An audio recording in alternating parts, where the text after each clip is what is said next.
really just excited about doing another culture, another city. And so that's why we wanted to move down to Karnaka. My wish was to go at the edge of this world in a city where the sun is impacting a lot the mood.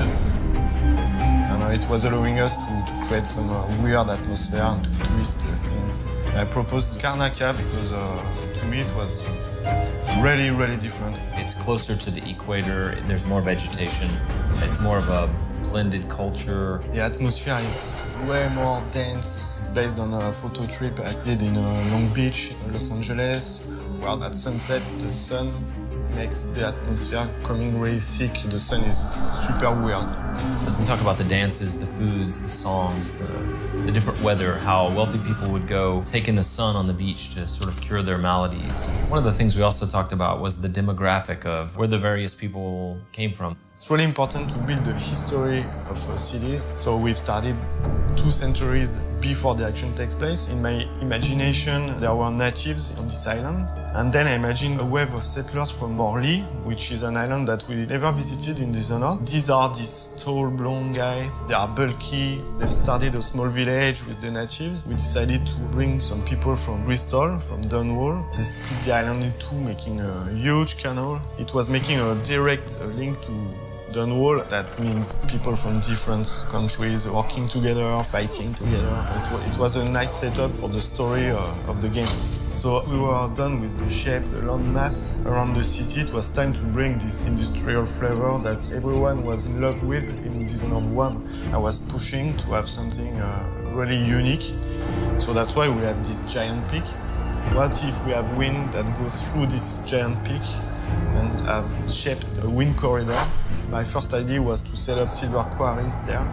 And what if we put a district there where people suffer? Imagine how they think and how they survive in this district that brought a lot of different structures, like the windbreaker, the way the blocks in the district are shaped in diamond shape to funnel the wind, to break the wind. The giant mills, it ends up with something really, really cool, story-wise and visually. We've focused a lot more on verticality. When you travel to Karnaka in Dishonored 2, you'll see the contrast on the rooftops. There are far fewer of the A-frame roofs, and instead you have a flatter rooftops. Obviously has gameplay ramifications. It adds so much freedom to the original experience.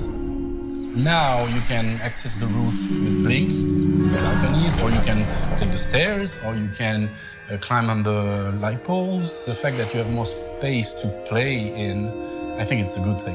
One thing that I like to think about Dishonored 2 and Dishonored in general is that some people have labeled it as a stealth game, an action game, but I think it's even more than that. It has some element of an exploration game. It's not only about the fighting, it's not only about the sneaking, it's also about like discovering the space, slowly getting your bearings, orienting yourself in the city, understanding how it works, how the people there live, how they react to different factions.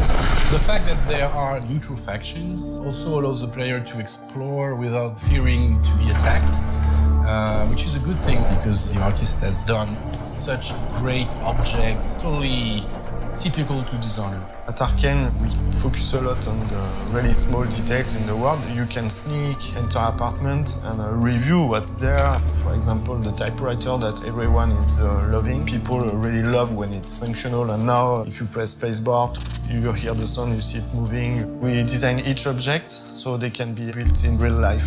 I really think that returning fans and new players will be blown away by the richness of this new city and this world 15 years later.